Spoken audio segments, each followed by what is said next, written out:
8th of 4th canto, 46th verse, is giving a background of how we reached up to this verse. The previous verse that we discussed is about the actions one has to do with one's equal, one's superior, and one's junior in qualities. I'm talking about qualities. So that we discussed. That is a description of Narad Muni to Maharaj. So now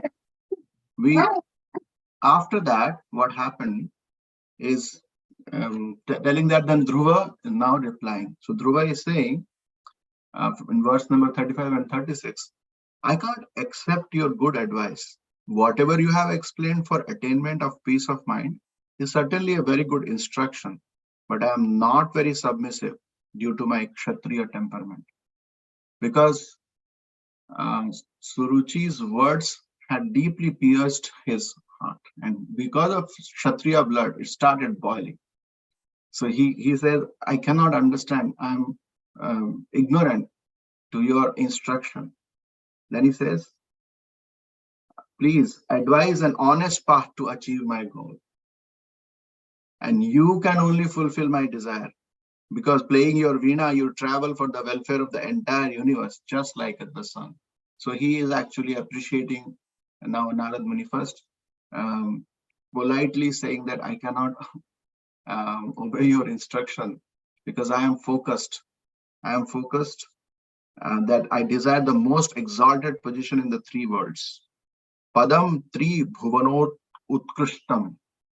One who has not been attained by my forefather or others. By this argument of Dhruva, Narad Muni gets pleased.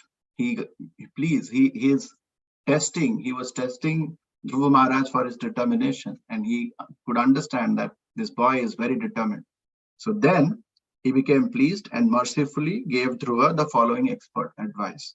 So verse number 40 says, he says, I recommend devotional service to the Supreme Lord. And whatever your mother Suniti told is the proper way to get whatever you desire in this world, dharma, artha, kama, moksha, to pray to the Supreme Lord. And then he instructs, go to Madhuvan on the bank of Yamuna, where the Lord resides eternally and become purified there.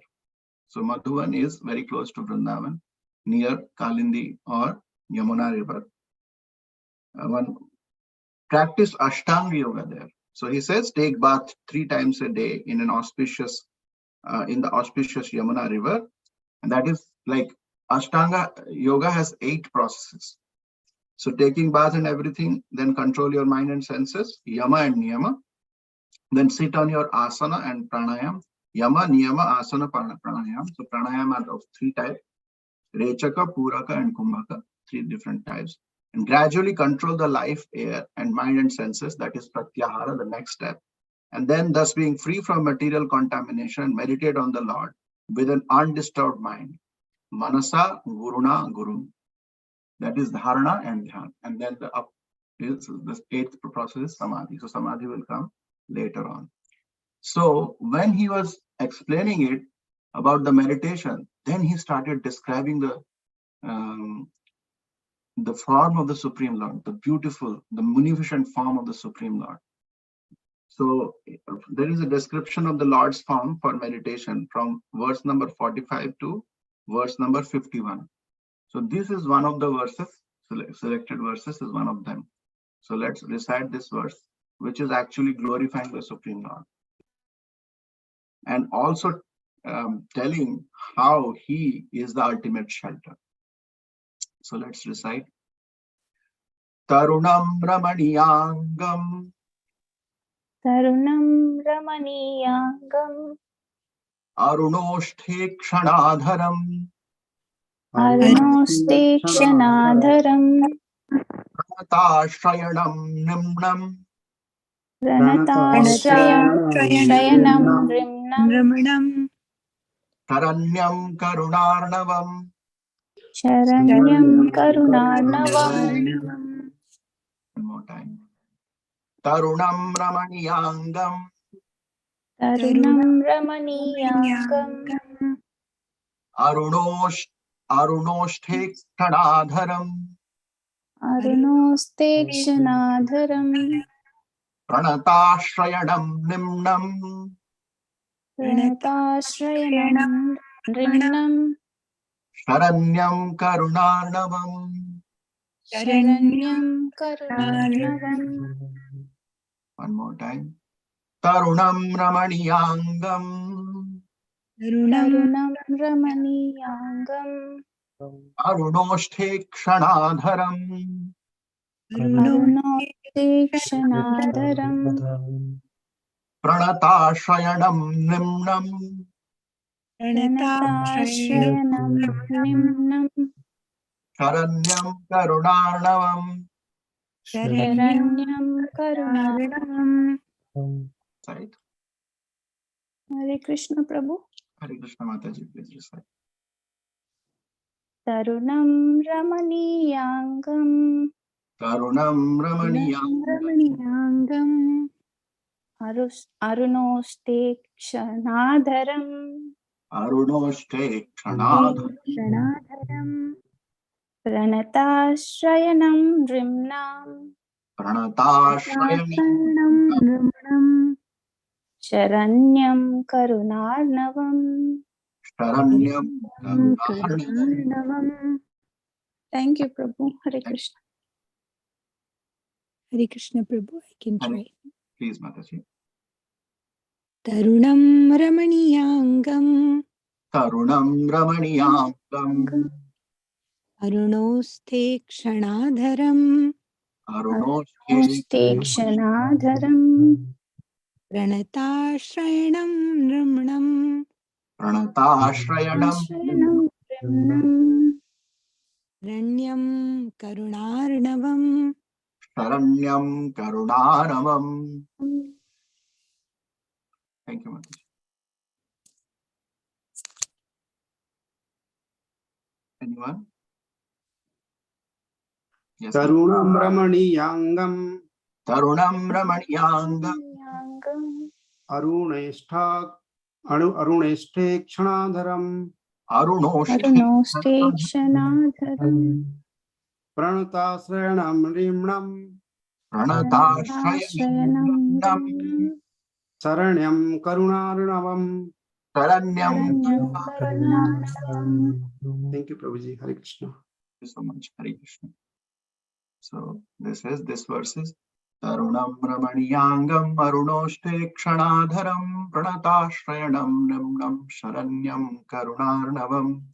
So it is describing the form of the Supreme Lord. Tarunam means youthful, always young.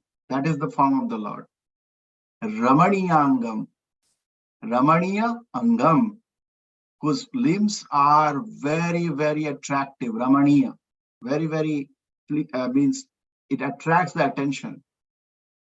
Then Arunoshthekshadadharam. Aruna is about the rising sun. You see the kind of reddishness that you see. That reddishness is how the reddishness is. It is just telling about Oshtha. Oshtha means the lips, and Ekshana means the eyes. That is the color, like Aruna. Okay. Dharam means who is possessing that. Pranata Shrayanam. Pranata and Ashrayanam. Pranata means one who is doing pranams or who is surrendered. Ashraya means to take shelter. Nimnam is pleasing in all respects. Means his form is so attractive, so pleasing that cannot be described in words. That's how it is.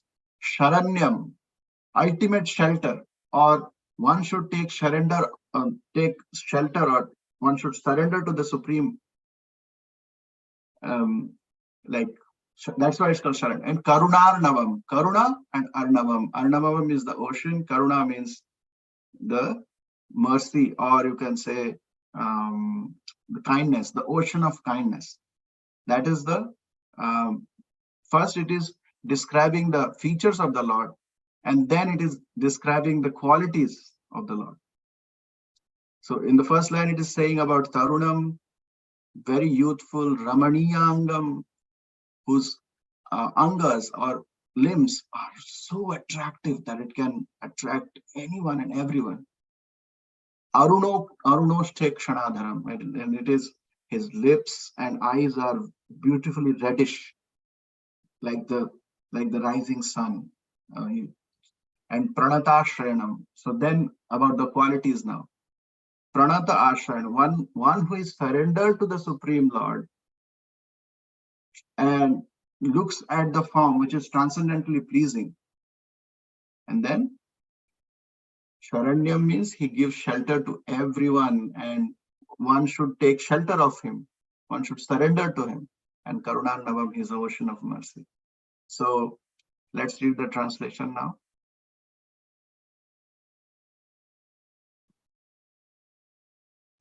Hare Krishna, Prabhu. Hare Krishna. Narad Muni continued, the Lord's form is always youthful. Every limb and every part of his body is properly formed, free from defect. His eyes and lips are pinkish like the rising sun. He is always prepared to give shelter to the surrendered soul. And anyone so fortunate as to look upon him feels all satisfaction. The Lord is always worthy to be the master of the surrendered soul, for he is the ocean of mercy. Hare Krishna. Hare Krishna. Thank you so much, Prabhupada. So Prabhupada now says how his every limb and every part of body is properly formed, free from any defect. So this is a more added here. His eyes and lips are pinkish like the rising sun. And anyone so fortunate as to look upon him feels all satisfaction. So whoever looks into the Supreme Lord, he gets satisfied. See, transcendent Nimnam, that is here. Lord is always worthy to be the master of the surrender, Saranyam, for he is the ocean of mercy, Karunanam. So let's read the purport now.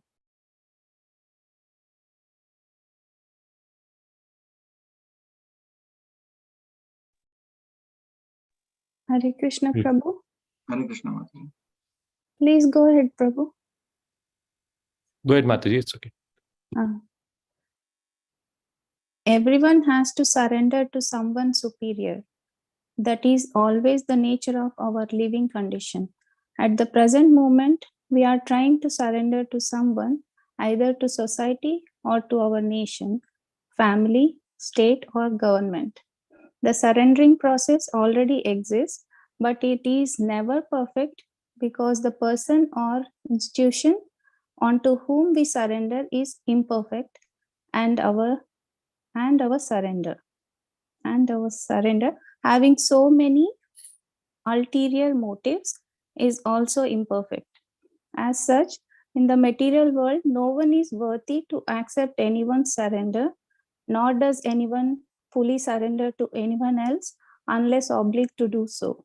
But here, the surrendering process is voluntary and the Lord is worthy to accept the surrender. This surrender by the living entity occurs automatically as soon as he sees the beautiful, youthful nature of the Lord. The description given by Narada Muni is not imaginary. The form of the Lord is understood by the Parampara system. Mayavadi philosophers say that we have to imagine the form of the Lord, but here Narada Muni does not say that. Rather, he gives the description of the Lord from authoritative sources. He is himself an authority and he is able to go to Vaikuntha Loka and see the Lord personally. Therefore, his description of the bodily features of the Lord is not an imagination.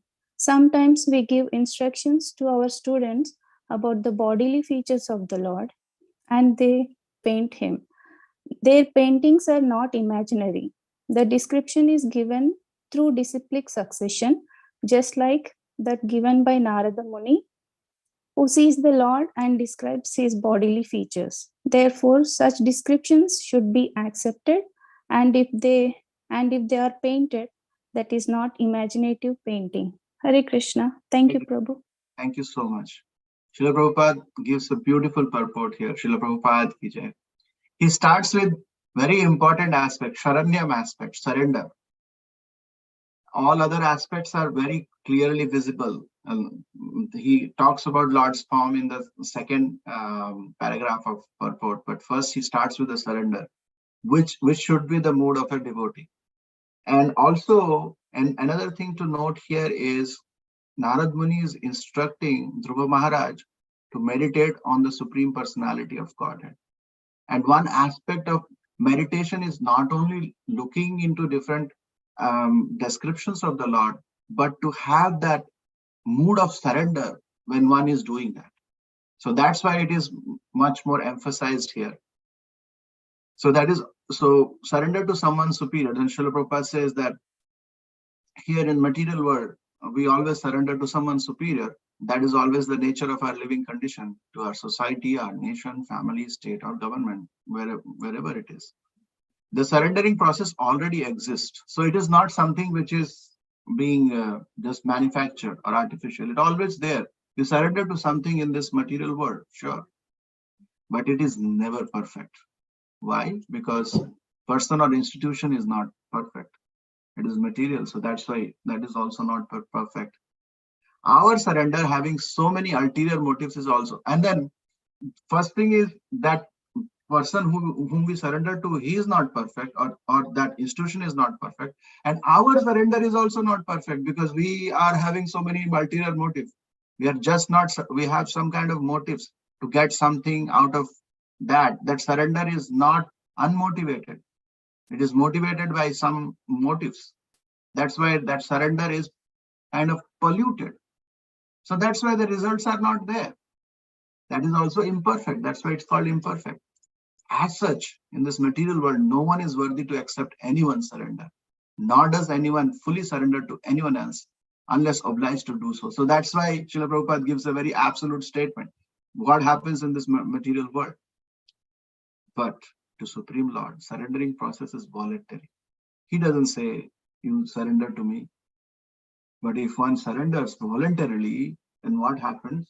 Lord is worthy to accept that surrender.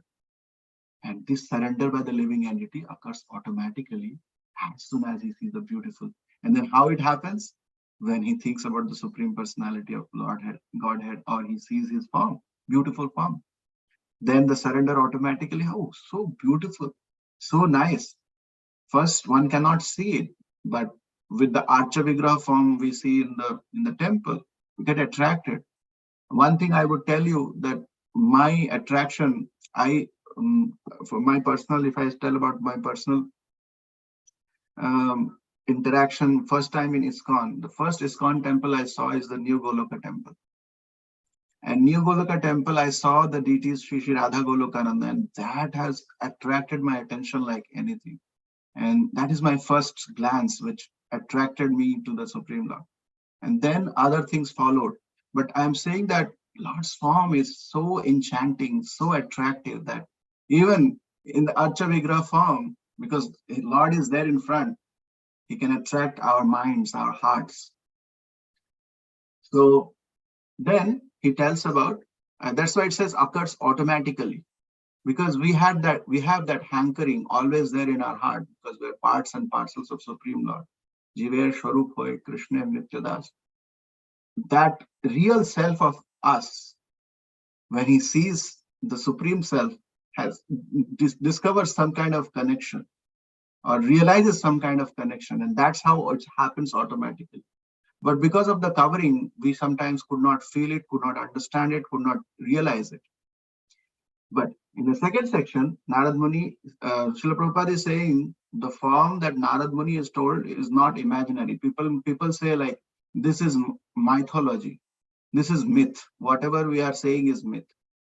Srila Prabhupada say, even Mayavadi philosophers say, oh, you can think about any form and then meditate on that form. That doesn't happen. Lord's form is ultimate form to meditate. Then only the ultimate result will come.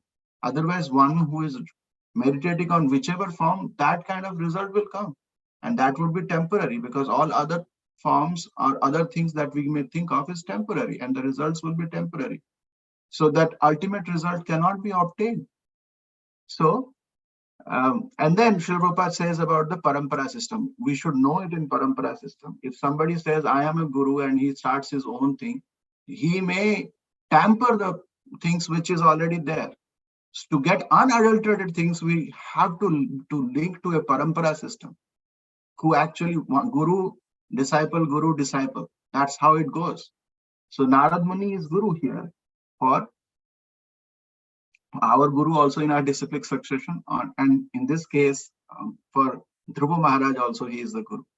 He gives a description of the Lord from authoritative sources. That is one source. And other source is Narad Muni has personally seen the Supreme Lord. Who can describe him better than Narad Muni? He goes to the Lord and see personally in the Vaikuntha Loka. So his description would be totally legit, let's say in that way. It's not like something imaginary. And this description again is passed down through disciplic succession, just like given by Narad Muni to Dhruva Maharaj. So therefore, here, and then Srila Prabhupada says that even he described this, and all the disciples, or Srila Prabhupada's disciples, they have painted, like Jadurani Mataji and others, painted very beautiful pictures. And those are not imaginary, those are real, because that was made based upon the description given in the Shastras and authorized scriptures. So such descriptions should be accepted if they are painted. This is not an imaginative painting. So we can imagine and paint so many different things. We can imagine abstract or modern art or so many things. But Lord's form cannot be imagined. It has to be revealed. And so revealed by whom? By exalted devotees who have interaction with the Supreme Lord, by pure devotees of the Lord. That's how it is passed down.